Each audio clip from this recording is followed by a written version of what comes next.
Well, we usually think of new product development strategy as coming up with the different resources and commitments that allow a manager, and coming up with particular actions that allow a manager to develop a new product. And we often think of, or the way that a lot of people think of new product development, it's a very linear process, right? So you do A, B, C, D, and then you're done. However, and what we're sort of realizing, especially in the last 10 years, is that this is not really the case. There is a lot of messiness that goes on with new product development. And one of the things is you can do A, B, C, D and done, and then put it out in the product market, and you realize that it doesn't really fit with what the user wants. It's not really sort of jiving, and there's not really a demand for what they really need, right? Or what you produce. So you have to often iterate a lot.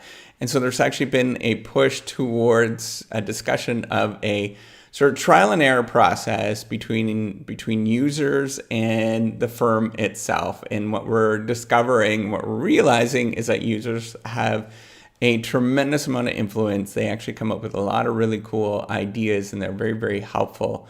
And in fact, what we've been sort of puzzling over, and I think is an important question, is why do users actually help out companies, right? You know, what sort of incentivizes them, what motivates them to actually help out companies to do what they do and to sort of provide sort of free advice, right, to companies. It's kind of a strange thing, but it's an important thing. So anyways, the new product development strategy, we often think of the way that it's moving now.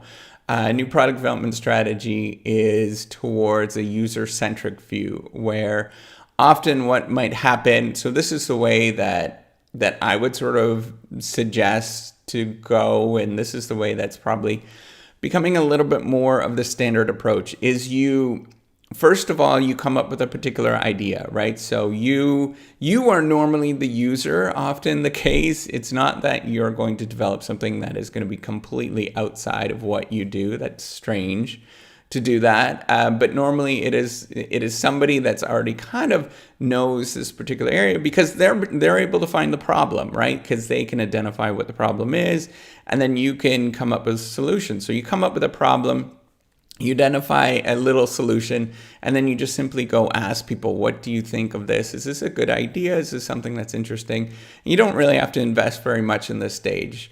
And then what you might want to do is do a rough prototype of some sort, just a really simple prototype, however it is, and then see if it works, right? So often you might do something that is very mechanical and requires a lot of work, and then you test it in the market, right? You test it in the product market, see what happens, see if people actually like what you're doing. And then after that, you get some feedback. You go and do another iteration. You develop it a little bit more, and then you get more feedback from the users. And feedback is, there's one or two types, right? So one of them might be they might explicitly tell you one way or the other. And sometimes it's useful, because if they're explicitly telling you one thing, it's often the case that's actually good advice, but sometimes it's not very good advice, because the users don't often know what they really need, and they can't sometimes see some of the stuff that they really need. But there's another way to get feedback. It's just seeing how they behave. And a lot of people are moving that way. A lot of software companies, for example, are moving that way, just seeing how they behave with this particular product.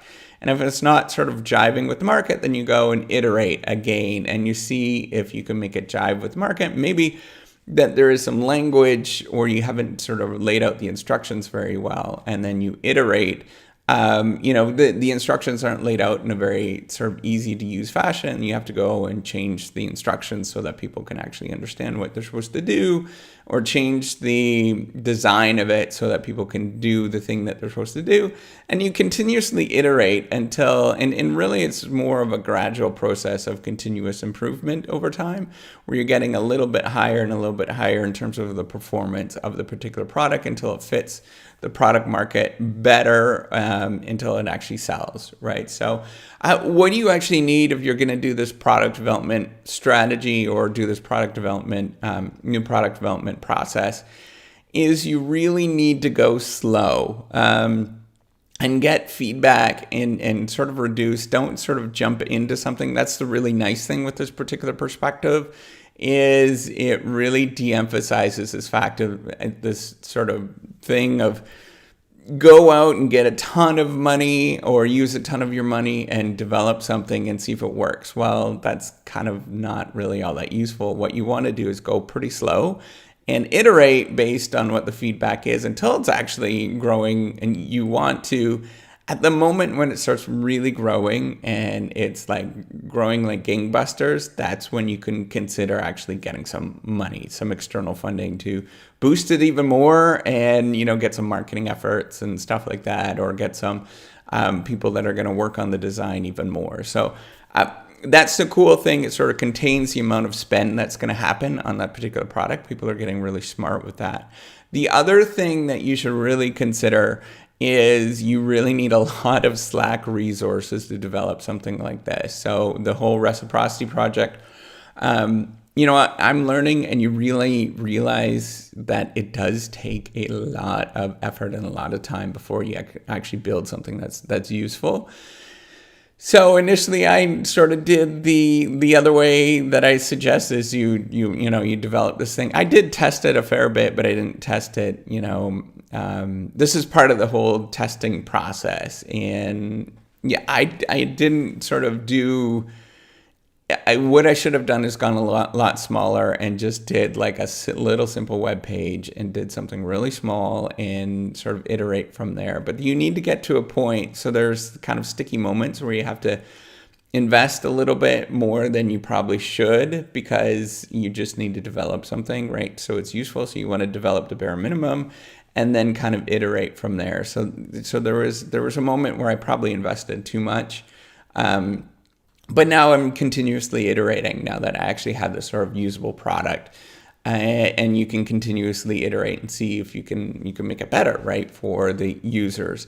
The other, so you need Slack resources. It's an important thing. So Slack resources, extra money, extra time, and just realizing it's going to take, if you think it's going to take a year before it actually works, it's going to probably take you 5. And unless you're extremely lucky, and sometimes that happens, right? Like the opportunity is just there and it grows. You see that a fair bit. The third thing that you do need with this particular thing, and a lot of people don't talk about this as much. We used to talk about this years ago. In the early 80s, there was some sort of academic research in this area, but you really need the right users and the right audience to pay attention to what you're doing.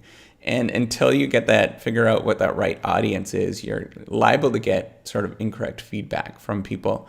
So my whole project is definitely moving towards, helping out different graduate students that are going to particularly business schools. That's a key thing. But it doesn't have to be, and it could be sort of small business as well, or sort of medium-sized business. But I realize that that's probably a better audience to start with, is these people that are interested in going to graduate school, and sort of developing this to fit what they are doing, right? Rather than sort of this broad audience. It's just because you're just, the feedback is not all that good. And until I get, the right audience, right? And then finally, you have to relentlessly keep pushing forward. It's really tough because the product that you develop is not going to work like you thought it would at the beginning. You have to continuously keep pushing forward. It's a really tough journey. And so you just have to keep pushing forward until it actually fits. And it's going to take you a lot longer. It's going to take you much more effort before it actually fits. And it does the thing that you wanted it to do.